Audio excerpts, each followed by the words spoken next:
In Mariupol, there is a prevailing mood. Disbelief at life's new lows. While the still living pick through the landscape of their past like ghosts. Пожалуйста, люди добрые, у нас нет электричества, у нас ничего есть, у нас нет ничего, медикаментов, ничего нет.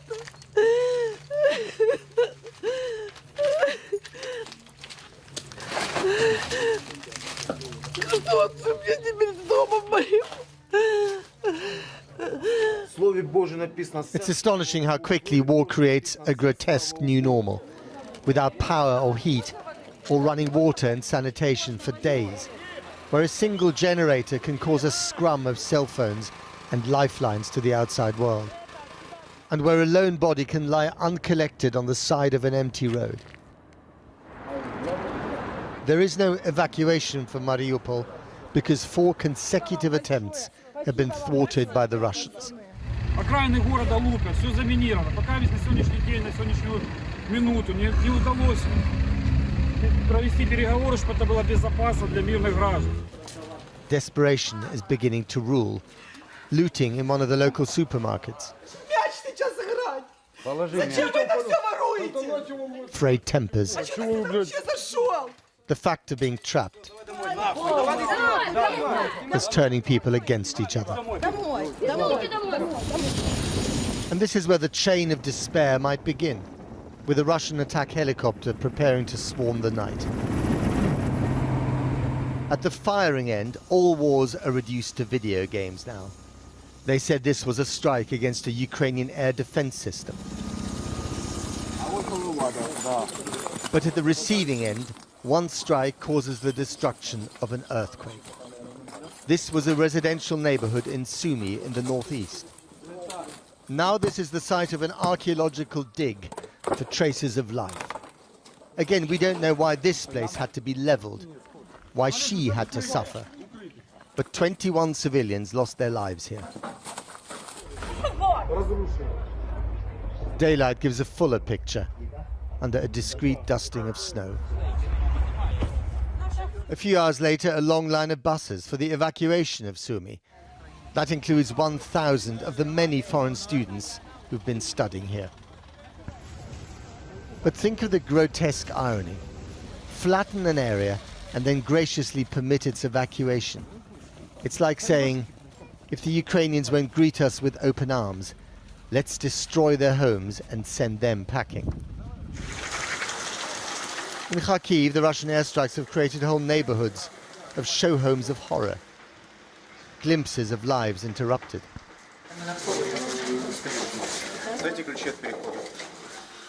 And then there's the hospital, where the wounded cling to life, bearing the grisly cosmetics of war. Понимаете, как всех пациентов, которые поступают и могут ходить, конечно, все хотят домой к своим родным и близким. Вот. А те, кто не могут идти, те, конечно, остаются здесь. Мы, к сожалению, таких почетов не ведем просто, понимаете. Когда больше, когда меньше, так что... Back in Mariupol, it'll soon be bedtime in the bunker. Life goes underground every night. Otherwise, life is in too much danger. Here, despair, hope and rage, all vying for space. Что не плачь? Домой хочется, на работу хочется.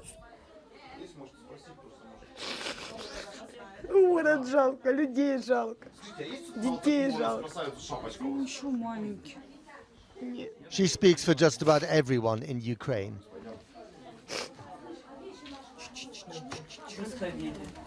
But only one man can answer her, and he's not listening. Well, the human rights officer said that it appears that there could be hundreds of unreported civilian casualties in besieged cities like Mariupol. Earlier, I spoke to the city's deputy mayor, Sergei Orlov, and I began by asking him for an update on the situation in his city. So today was our 4th attempt of evacuation.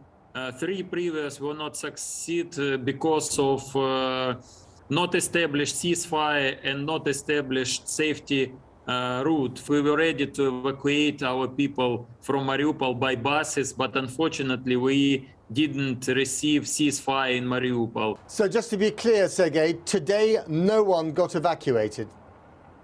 Today no one got evacuated, and we didn't receive possibility to move humanitarian food and so on from Zaporizhia to Mariupol. What about these reports of Russian mines on the evacuation route? Is that true?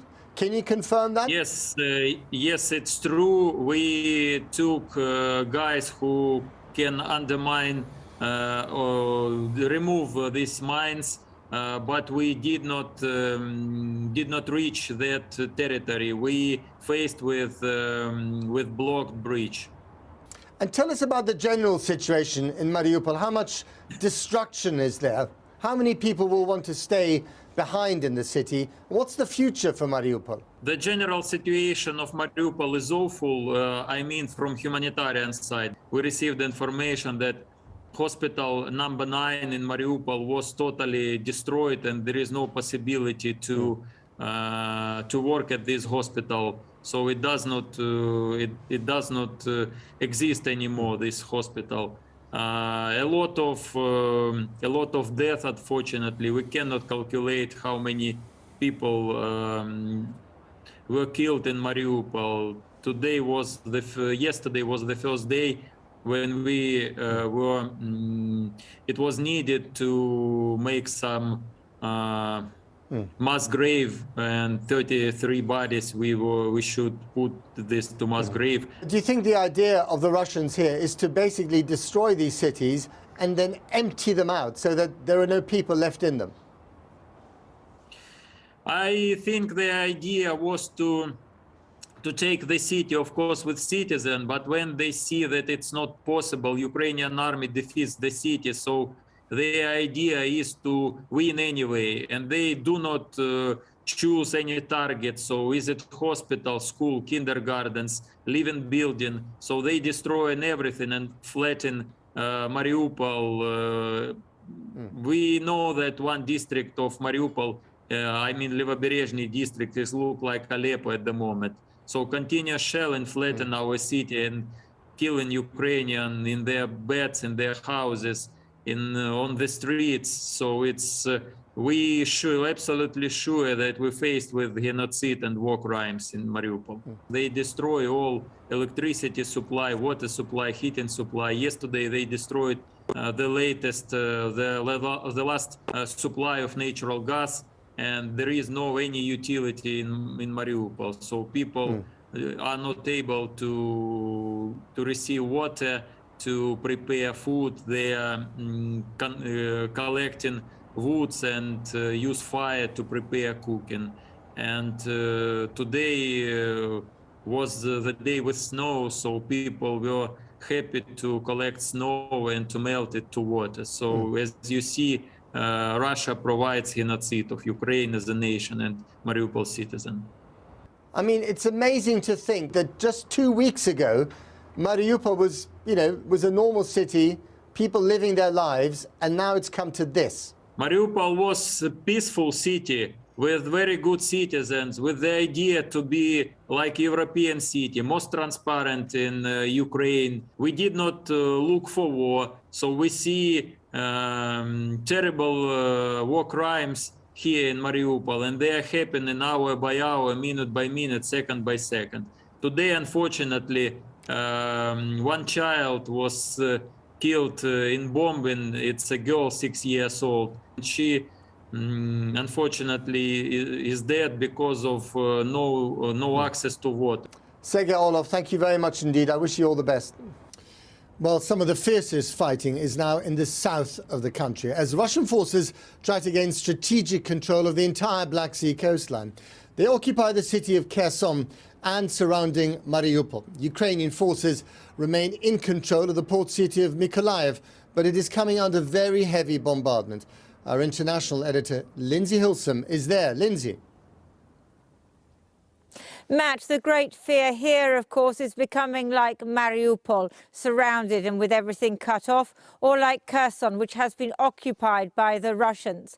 I spent some time today with the governor here, Vitaly Kim. Now, he's a young and rather dynamic character who seems to have taken on his new role as a wartime leader with some alacrity. He told me that the airport here was attacked by the Russians twice yesterday, but Ukrainian forces managed to repel them. But he says he knows they'll be back. Why did they not attack again last night? He said, well, they were sleeping. But he knows that's not the end of it. There are at least 2 tactical battalion groups in this area and more in the wider area. What he did tonight was he put out a request for everybody who's got tyres to bring them into the town so they can pile them up at every corner and set fire to them. So to reduce the visibility of the Russians, whether from the air or on the ground, when they do decide to strike. Now, today we went around the town. He allowed us to go and visit various places with the protection of some soldiers. And what really struck me as I moved around was just the fact that the people here are in a state of shock. They were sleeping when artillery hit the barracks in the early hours yesterday. Ukrainian soldiers exhausted from 12 days of fighting. Some are still missing. Maybe they weren't there. Or maybe their comrades will find more bodies in the wreckage. At least 8 Ukrainian soldiers were killed here in this attack. The Ukrainians say that they've pushed the Russians back, that the Russians just don't have the supplies, their logistics aren't working. But of course, another artillery attack could come in at any time. There'll surely be another bombardment, and another. But in Mykolaiv, the military and civilian leadership says time is on the side of Ukraine. How long can this go on? From one day to eternity. So we do not know how it will be, only God knows. But we will do everything that depends from us to win this war. I don't think the time is playing for Putin. The time is playing for us because we are on our own land, because the truth on our side, because we have a strong will. He just can't do this. Yesterday in the early afternoon, we saw black smoke across the river. Today we found out what had been hit. A warehouse complex full of foodstuffs. The Russians, all out for victory, one onion at a time. 24 hours on, the smoke and dust were still thick and choking. They incinerated cans of beer too, and refrigerators, and all the other equipment. And the livelihood of everyone who invested in this business or worked here. Ну, сейчас мы хотим закрыть офисное здание щитами, хоть чтобы, не попадало дождь там или еще что-то, чтобы не лазили. И на этом все. Что спасти, спасать здесь нечего уже. Остались одни воспоминания. A mile or so further north, we were taken to a neighbourhood that had been hit around the same time. What can the Russians have been targeting? Why hit here? Hard to compute, if until now, like any teenager, you've been consumed by your own personal acts of rebellion. У нас повибивало вікна, усі, на кухні обвалився, стеля обвалилася. Всі живі, здорові, ніяких травм немає особистих. Дуже страшно було. Страшно. Ukraine's allies are providing some weaponry along with general support, but officials say that's not enough. Of course, it's good that many people support us, but in reality, we need guns, we need ammo to defend our freedoms. As for President Putin, who says he's saving these people from their own government, Якщо б я його побачила, я б просто йому сказала, навіщо ти це робиш? Це з твого боку виглядає як операція по спасінню людей. Люди гибнуть, у людей нема де жити. У людей нема таких грошей, щоб просто взяти і поїхати. Це з твого боку виглядає як спасіння? Я не бачу цього спасіння. And how much longer must they endure this? The older generation remember the privations of the past. But the young were born into peace and security. Now their country's being destroyed before their very eyes. Lindsay Hilson reporting. Well, while some civilians have been able to escape two of Ukraine's embattled cities, other attempts at humanitarian corridors have collapsed amidst Russian shelling and acrimony. The two sides have disputed the routes such corridors should take, with Ukraine rejecting Russia's proposals that would see Ukrainians evacuated to Russia and its ally Belarus. Jonathan Rugman joins me now. Can you just begin by explaining why these humanitarian corridors aren't working? Well, ceasefires are often broken in the business of setting up a humanitarian corridor. It can be broken by either side. But the biggest problem, I think, is that most of the corridors that the Russians have proposed for people to flee are either into Russia or into Belarus, as you can see from these white arrows here. And the Ukrainians who are currently trapped do not want to go to Russia or to Belarus. They consider them the enemy.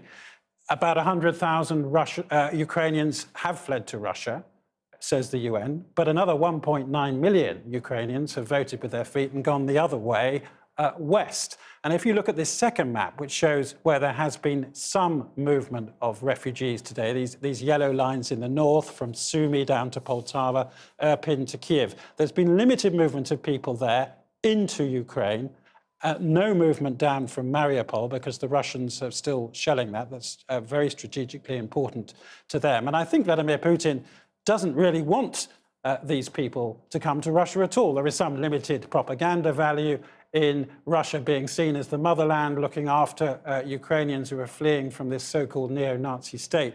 But I think ultimately he views Ukrainians the way he views energy, which is something, a spigot that he can turn off and on, and he's quite happy for people to flee to the west. So what can you say overall about how the war is going? And what do you make of this breaking news out of Poland, that they are going to transfer a load of their MiG fighter jets to a US base in Germany?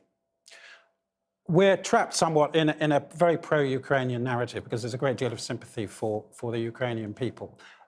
I think the Russians are advancing slowly. We know they've had logistical problems. The CIA estimate that they put out today is that they've lost 2,000 to 4,000 men. I mean, given that they lost 14,000 in Afghanistan, the Soviets did in the 1980s, that's a huge number of people to lose in just a matter of a few days. So I think what the West is trying to do, in the absence of China, which doesn't seem to be doing very much, is to make the cost of victory for Vladimir Putin so high that he reconsiders whether this is worth it and what kind of victory he really wants.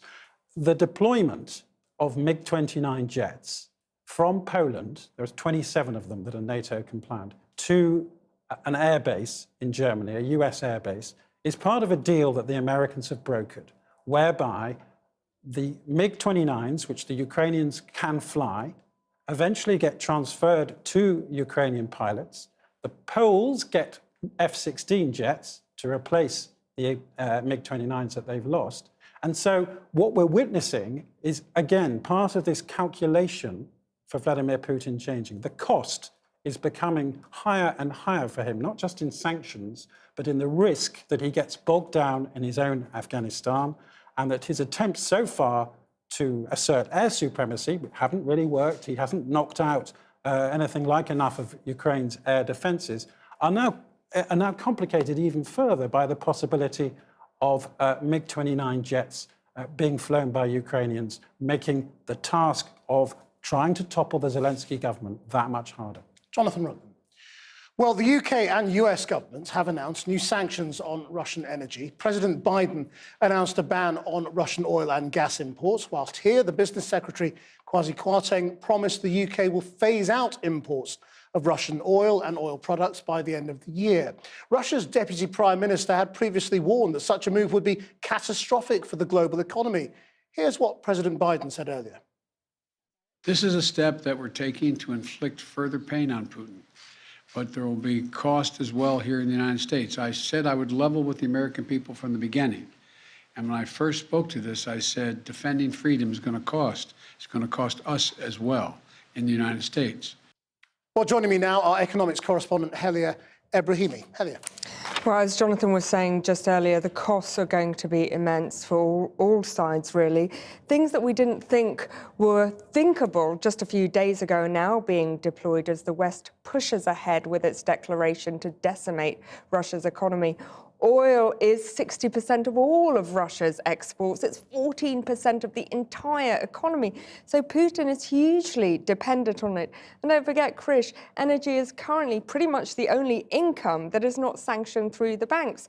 As you said, oil has been banned in the US along with gas imports, and the UK has banned all Russian oil and oil products. So, for example, a fifth of all diesel at UK forecourts actually come from Russia. But it's not just diesel, it's naphtha, it's jet fuel. So it's really huge. The EU, however, while they today said they were going to wean themselves off Russian gas, have not joined the embargo. And here's why. Russia makes up 7% of all of US oil imports. So while there are pockets of industry that are going to be hurt, it's not going to bring the country to a standstill. In the UK, it's 11% of imports. But Europe, the problem is much bigger. For example, Germany, Russian oil imports are at 30%. So that's a huge, big problem. The UK ban, of course, is not immediate. It's not coming into effect until the end of the year. Here's what the Prime Minister had to say about that delay. We can't move overnight, but we can certainly do it. And we can do it in a way that doesn't disrupt supply, that ensures that we have substitute supplies on stream in an orderly way and in a timetable that won't affect UK business, won't affect UK manufacturing, road haulage, or other parts of our industry, but will punish the regime of Vladimir Putin. Well, is that true? Well, of course, it can't be. Economists are already talking about inflation going above 8%, growth in the UK being dragged backwards, basically stagflation, low growth and higher prices. That's horrible for consumers. The Chancellor apparently told Cabinet this is going to hurt consumers, especially low-income families. And the TUC says the government must protect workers and industry. So there's going to be increasing pressure now going forward on the Chancellor for cushioning measures of how sanctions will not impact UK citizens as much as they might. Thanks, Helia. Well, later in the programme, we will be hearing from people who rely on petrol and diesel to do their jobs. Now, he quoted Shakespeare and echoed Churchill. He was given a standing ovation by MPs. But Ukrainian President Zelenskyy had a simple message for the UK: give us more support. In a unique address to the Commons via video link from Ukraine, he said he was grateful to Boris Johnson and thankful for help, but wanted the government to increase the pressure of sanctions against Russia and to make sure Ukrainian skies are safe. Here's our political editor, Gary Gibbon. You now have the floor. President. President Zelenskyy then had to wait while MPs applauded him. He gestured to his heart, showing thanks. MPs had spilled into the galleries above the chamber to listen. Then, speaking from a capital city under attack, President Zelenskyy invoked Churchill and Shakespeare. The question for us now is to be or not to be. You all know this Shakespearean question. For 13 days, this question could have been asked, but now I can give you a definitive answer. It's definitely yes to be. And I would like to remind you the words that the United Kingdom have already heard, which are important again. We will not give up and we will not lose. We will fight till the end at sea, in the air. We will continue fighting for our land, whatever the cost. We will fight in the forests, in the fields, on the shores, in the streets. He thanked the government for trying to isolate Russia, but asked for more support. And I'm very grateful to you, Boris.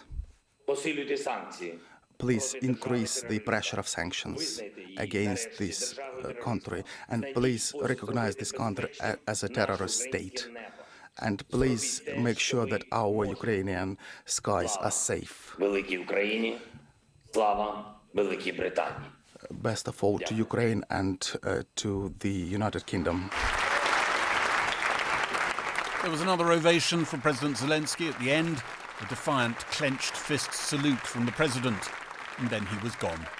The Prime Minister didn't respond to the request to make Ukrainian skies safe, but said the president had moved the hearts of all MPs. Earlier, Boris Johnson hosted the Prime Ministers of the Czech Republic, Hungary, Slovakia and Poland. He praised their work taking in hundreds of thousands of refugees.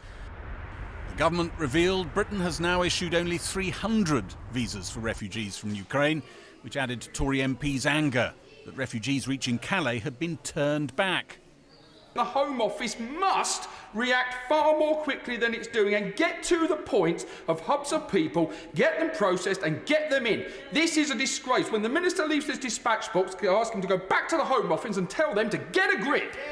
As I've outlined already, we're making quite a number of changes. We met officials this morning to push further ones through. The Immigration Minister's reply didn't seem to reassure.